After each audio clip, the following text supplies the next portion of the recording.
Gold trusted gold buyers. మీరు తాకట్టు పెట్టిన బంగారాన్ని విడిపించి ఈ రోజు ఉన్న మార్కెట్ ధరకు కొనబడును.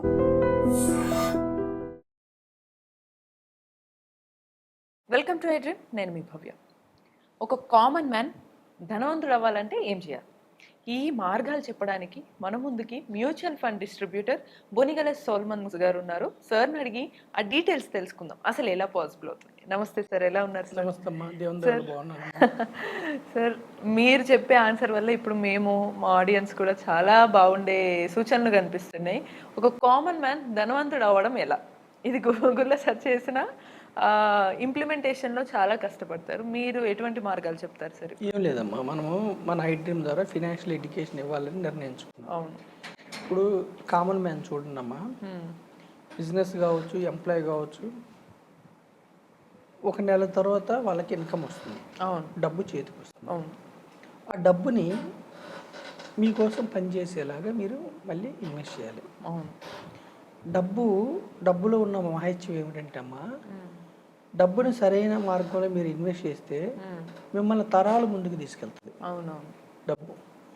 డబ్బుని సరిగా మీరు ఇన్వెస్ట్ చేయకుండా వచ్చిన డబ్బు వచ్చినట్టు ఖర్చు పెడితే నెలకి 2 లక్షలు వస్తే కూడా మీరు అలాగే ఉంటారు, స్టేటస్ మారుతుంది. అవును, ఎగ్జాక్ట్లీ. నెలకు 2 లక్షలు వస్తే కూడా ఇన్వెస్ట్ చేయకుండా ఉంటే 2 లక్షలు ఖర్చు చేస్తే ఉపయోగం లేదు. ఎంత ధనవంతులైనా కానీ, సైంటిస్టులు కావచ్చు, డాక్టర్స్ కావచ్చు, పెద్ద పెద్ద సాఫ్ట్వేర్ ఇంజనీర్స్ కావచ్చు అమ్మా, ఇన్వెస్ట్ చేయకపోతే వాళ్ళు లైఫ్ లాంగ్ పనిచేయాలి. అదే మీరు ఇన్వెస్ట్ చేస్తే నెలకి 20,000 వచ్చిన, 30,000 వచ్చిన మీరు ఇన్వెస్ట్ చేస్తే ఆ డబ్బు మీకోసం పర్పెచువల్గా మీకోసం పనిచేస్తుంది. ఓకేనా? ఒకప్పుడు చూడండి అమ్మా, భూస్వామ్య వ్యవస్థ ఉండేది. అంటే భూమి కలిగిన యజమానులు ఉండేవాళ్ళు. వాళ్ళు ఏం చేసేవారు? కౌలుకి ఇచ్చేవాళ్ళు పంట పండించడానికి. కౌలు తీసుకున్న వ్యక్తులు వాళ్ళు చెమట చిందిస్తారు, పంట వేస్తారు, కానీ వీళ్ళకి సగం వాళ్ళకి సగం ఉంటుంది. అక్కడ వాళ్ళు ఎప్పటికీ ఓనర్స్ కాలేరు, ఎవరు కౌలుకు తీసుకున్నారు. ఇప్పుడు క్యాపిటలిజం అంటే పెట్టుబడి వ్యవస్థ. క్యాపిటలిజంలో ఉన్న గొప్పతనం ఏమిటంటే, ఇప్పుడు ఒక వ్యక్తి ఉన్నాడమ్మా, ఒక కంపెనీ పెట్టాడు, అతనికి విపరీతంగా లాభాలు వచ్చినాయి. అతను ఏం చేస్తాడు? ఇంకా బ్రాంచ్లు ఎక్స్పాండ్ చేస్తాడు. దానివల్ల ఏమవుతుంది? ఎంప్లాయ్మెంట్ ఎక్కువ వస్తుంది. అందులో ఉండే ఎంప్లాయీస్కి జీతాలు పెంచుతూ ఉంటారు. అంటే క్యాపిటలిజము అతను సొంతగా అతను సెల్ఫిష్నెస్ కోసం అతను కష్టపడటం వల్ల వేరే వాళ్ళ జీవితాలు అతను ఏం చేస్తాడు? ఇంకా ఇంకా ఇంకా పెంచుకుంటూ పోవటం వల్ల వేరే వాళ్ళ జీవితాలు కూడా బాగుపడుతున్నాయి. అయితే ఇక్కడ క్యాపిటలిజంలో అమ్మ, కంపెనీల ఓనర్షిప్లో private limited companies, public limited companies ఉంటాయి. పబ్లిక్ లిమిటెడ్ కంపెనీస్ అంటే, ఇప్పుడు మీకు బాగా ఇష్టమైన వస్తువు ఏదైనా ఉందనుకోండి అమ్మ, మీకు ఏమిటి బాగా ఇష్టమైన వస్తువు? మనం రెగ్యులర్గా చేసే పని. సరే, మీకు ఇంట్లో వాడుకునే వస్తువులు ఏదైనా కావచ్చు, ఫుడ్ ఐటమ్స్ కావచ్చు, లేదంటే మీకు బాగా ఇష్టమైన బ్యాంక్స్ ఉన్నాయి, మీకు బాగా ఇష్టమైన హాస్పిటల్స్ ఉన్నాయి. పబ్లిక్ లిమిటెడ్ కంపెనీస్ అంటే, మీరు ఆ కంపెనీలో ఓనర్ కావాలంటే జస్ట్ మీరు ఆ కంపెనీలో షేర్ కొనుక్కుంటే మీరు ఓనర్ అవుతారు. అవును. మన భారతదేశం మనకి ఇస్తున్న అవకాశం ఏంటంటే అమ్మా, క్యాపిటల్ మార్కెట్స్, స్టాక్ మార్కెట్స్. దీన్నే క్యాపిటల్ మార్కెట్స్, స్టాక్ మార్కెట్స్ అంటారు. ఇక్కడ సామాన్య నేను చెప్పేది ఏంటంటే, మీ డబ్బు, మీరు ఒకసారి సంపాదించిన డబ్బు మీకోసం పనిచేయాలంటే మీకు వివిధ రకాల మార్గాలు ఉన్నాయి. ఒకటి, మీరు బ్యాంక్లో దాచుకుంటారు.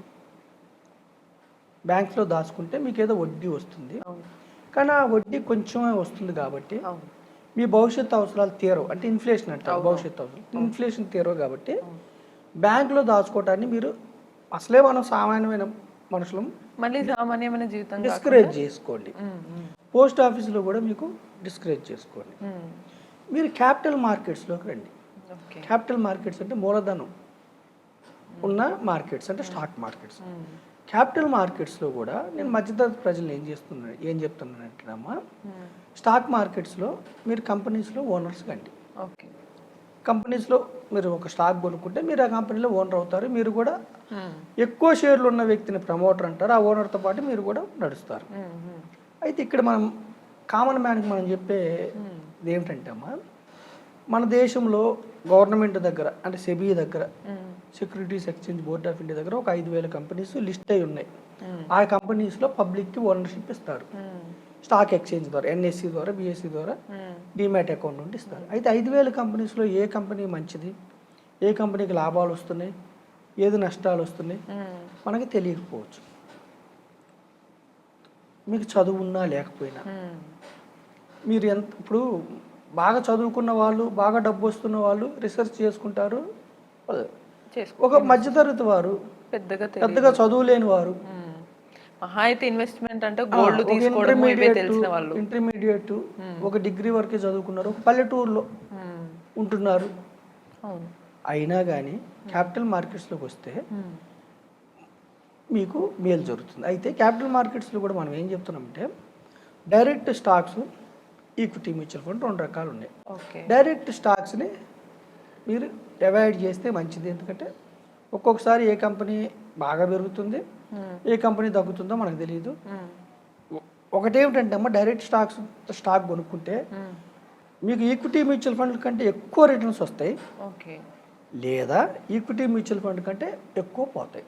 అదే ఒక్కసారిగా డౌన్ అయిపోతుంది. వస్తే విపరీతంగా వస్తాయి, లేదా డౌన్ అయిపోతాయి, పోతే విపరీతంగా పోతాయి.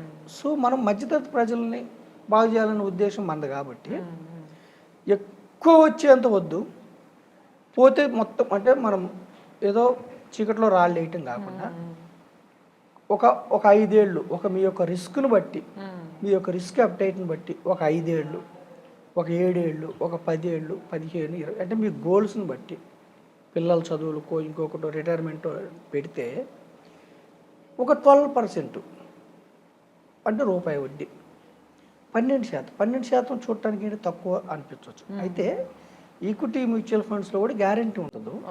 కాకపోతే జీడిపి ప్లస్ ఇన్ఫ్లేషన్ గత కొంతకాలంగా సెన్సెక్స్ 12%తో గ్రో అవుతుంది. భవిష్యత్తులో కూడా ఇలా గ్రో అయింది అనుకుంటే పవర్ ఆఫ్ కాంపౌండింగ్ వల్ల ఆర్డినరీ పర్సన్స్ ధనవంతులయ్యే అవకాశం ఉంది. మీ రిస్క్ అప్టైట్ని బట్టి, మీ యొక్క లక్ష్యాలను బట్టి, మీ యొక్క గోల్స్ని బట్టి మనం ఏం చెప్తున్నామంటే మధ్యతరగతి వారిని క్యాపిటల్ మార్కెట్స్లో రండి. క్యాపిటల్ మార్కెట్స్లో వస్తే మీరు మ్యూచువల్ ఫండ్స్ అంటే ఏం కాదు, మీకోసం ఈక్విటీ మ్యూచువల్ ఫండ్స్ అంటే ఇంకేదో కాదు, మీకోసం 50 కంపెనీల్లో ఓనర్షిప్ ఇస్తారు. మరి మీరు ఒక మ్యూచువల్ ఫండ్ సంస్థలో పెట్టారు డబ్బు, ఈ మ్యూచువల్ ఫండ్ సంస్థ మీ డబ్బులు తీసుకొని పారిపోతుందా? లేదు. సెబీ అండర్లో ఉంటుంది, గవర్నమెంట్ అండర్లో. మరి ఈ మ్యూచువల్ ఫండ్ సంస్థలు రేపు మీరు కోసం కొన్న స్టాక్స్ని ఫ్రాడ్ చేసి వెళ్ళిపోతుందా? లేదు. ఈ స్టాక్స్ వీళ్ళ చేతిలో ఉండవు, కస్టోడియన్ వేరే వాళ్ళు ఉంటారు. ఈక్విటీ మ్యూచువల్ ఫండ్స్లో ఒక్క పైసా కూడా నష్టం జరుగుతుంది అనడానికి లేదు. అప్ డౌన్స్, మీకోసం కొన్న డబ్బు అప్ అవ్వచ్చు, డౌన్ అవ్వచ్చు, పారిపోవడానికి ఉండదు. చిట్ ఫండ్స్ ఉన్నాయమ్మా, కొన్ని కంపెనీస్ ఎత్తేస్తున్నాయి. కొంతమంది అధిక వడ్డీ ఇస్తామని పేపర్లలో network business multi level marketing చేసి 4% నెలకి 4%, సంవత్సరానికి 45% ఇచ్చి నమ్మకం కుదిరిన తర్వాత పెద్ద మొత్తంలో వచ్చిన తర్వాత ఉడాయిస్తున్నారు. ఈక్విటీ మ్యూచువల్ ఫండ్స్ అట్లా కాదు, గవర్నమెంట్ అండర్లో ఉంటుంది. మరి ఇక్కడ ఏమిటి ప్రాబ్లం? రిస్క్ ఉంటుంది. రిస్క్ అంటే ఏమిటి? మీరు 1,00,000 రూపాయలు పెడితే సంవత్సరంలో 10% నష్టపోవచ్చు, 15% నష్టపోవచ్చు. అంటే ₹1,00,000 80,000 అవ్వచ్చు, 85,000 అవ్వచ్చు. మరి నష్టపోయినప్పుడు ఎందుకు పెట్టాలి? దీర్ఘకాలంలో మీరు 5 ఇయర్స్ ఉంటే, 7 ఇయర్స్ ఉంటే, 10 ఇయర్స్ ఉంటే, దేశంలో ఎన్ని ఒడిదుడుకులు వస్తే కూడా, ఎన్ని ఇష్యూస్ వస్తే కూడా మన ఎకానమీ ముందుకే వెళ్తుంది. 100 పాయింట్ల దగ్గర స్టార్ట్ అయిన సెన్సెక్స్ ఈరోజు అరౌండ్ 75,000 అయింది. ఎవరైతే సెన్సెక్స్లో ₹1,00,000 పెట్టారో 7.5 కోట్లు అయింది. 13-14% రిటర్న్స్ ఇస్తుంది. అందుకని నేను ఏం చెప్తున్నా అంటే ఆర్డినరీ పీపుల్ మోస్ట్లీ ఎక్కువగా ఈక్విటీస్లో 50 నుంచి 60 కంపెనీలో పార్ట్ ఓనర్షిప్ అవడానికి ప్రయత్నించండి. మీ యొక్క రిస్క్ని బట్టి మీరు ఎంత రిస్క్ అంటే ఎన్ని సంవత్సరాలు మీకు డబ్బు అవసరం లేదు. ఈ రోజు పెట్టి 6 నెలలకే కావాలంటే ఈక్విటీ మ్యూచువల్ ఫండ్స్ వద్దు, ఈ రోజు పెట్టి 1 ఇయర్కే కావాలంటే వద్దు. లాంగ్ రన్, పిల్లల చదువుల కోసం, ఒక కారు కోసం, ఒక ఇల్లు కోసం, ఒక రిటైర్మెంట్ కోసం, ఫ్యూచర్లో 10-15 ఏళ్ళ తర్వాత ఉద్యోగం ఉన్నా లేకపోయినా జీవితాంతం మీరు బిల్డ్ చేసిన ఫైనాన్షియల్ అసెట్ మిమ్మల్ని జీవితకాలం ముందుకు తీసుకెళ్లాలంటే ఈక్విటీ మ్యూచువల్ ఫండ్స్. ఇక్కడ ప్రజల్ని మరీ కోరేది ఏమిటంటే అమ్మా మీ ద్వారా ట్రేడింగ్ అనేది అసలు వద్దు. ట్రేడింగ్ వల్ల మొత్తం డబ్బులు పోతున్నాయి రిటైల్ ఇన్వెస్టర్స్కి. 100కి 92-93 మందికి డబ్బులు జీరో అయిపోతున్నాయి ట్రేడింగ్ వల్ల. సేవింగ్స్ని డిస్కరేజ్ చేస్తున్నాం. సేవింగ్స్ అంటే ఏంటి? మనకు వచ్చే ఇన్కమ్ మైనస్ ఎక్స్పెన్సెస్. సేవింగ్స్లో చాలా తక్కువ వడ్డీ వస్తుంది, ఇన్ఫ్లేషన్ బీట్ కావట్లేదు, కాబట్టి సేవింగ్స్ వద్దు. ఆ సేవింగ్స్ని కాస్త మనం సేవింగ్స్ని ఇన్వెస్ట్మెంట్ కింద మలచండి. ఇన్వెస్ట్మెంట్ కింద మలిస్తే పవర్ ఆఫ్ కాంపౌండింగ్ అనే వెపన్ ఉంది మనకి. ఈ పబ్లిక్ సర్వీస్ అండర్టేకింగ్స్లో పబ్లిక్ లిమిటెడ్ కంపెనీస్లో 50 ఈక్విటీస్లో క్యాపిటల్ మార్కెట్స్లో మీరు ఓనర్ అయితే మనకి ఒకటేనమ్మా, మీరు ఎంబీబీఎస్ చదవాల కానీ మీరు కిమ్స్ హాస్పిటల్లో డాక్టర్ అవ్వచ్చు. భారతదేశంలో పెద్ద హాస్పిటల్స్లో మీరు డాక్టర్ కాదు ఓనర్ అవ్వచ్చు. మీరు ఎంటెక్ చేయాల, ఇన్ఫోసిస్, టీసీఎస్, విప్రో లాంటి పెద్ద కంపెనీస్లో ఓనర్ అవ్వచ్చు. ఓకేనమ్మా. షేర్స్ కొంటే మీరు పెద్ద మెకానికల్ ఇంజనీర్, సివిల్ ఇంజనీర్ కాదు కానీ పెద్ద కంపెనీస్లో మీరు ఓనర్ అవ్వచ్చు. ఇది క్యాపిటల్ మార్కెట్స్కి ఉన్న మాహిత్యం. క్యాపిటల్ మార్కెట్స్ వల్ల మన సొంత డబ్బులు పెంచుకోవటం వల్ల ఒక సర్టన్ పీరియడ్ తర్వాత ఫినాన్షియల్ ఫ్రీడమ్ వస్తుంది. సో మన ఎపిసోడ్స్ ద్వారా మనం ఏం చెప్తున్నాం అంటే క్యాపిటల్ మార్కెట్స్లో ఒక అర్థం చేసుకొని రిస్క్ని బట్టి మీరు వస్తే ఒక ఫినాన్షియల్ డిస్ట్రిబ్యూటర్, ఒక యాంఫీ డిస్ట్రిబ్యూటర్ కానీ ఫినాన్షియల్ ప్లానర్ కానీ మీకు రిస్క్ని బట్టి ఎంత రిస్క్ తీసుకుంటారో దాన్ని బట్టి మనం చూసుకొని ఇన్వెస్ట్ చేస్తే కొంతకాలం తర్వాత మీరు పేదరికాన్ని, మధ్యతరగతి స్టేటస్ని జయించి ధనవంతులం అయ్యే దానికి అవకాశం 100కు 100% ఉందమ్మా. అందుకని మనం ఫినాన్షియల్ ఎడ్యుకేషన్ ఇస్తున్నాం. సూపర్ చాలా క్లియర్గా చెప్పారు. మనకి ఏది అవసరం అనేది కూడా ఈ వీడియో ద్వారా మీకు అర్థమయ్యే ఉంటుంది. మరి ఇలానే మీకు చాలా విషయాలు ఫైనాన్షియల్ ఎడ్యుకేషన్ రావాలి అని అనుకుంటే కీప్ వాచింగ్ ఐ డ్రీమ్.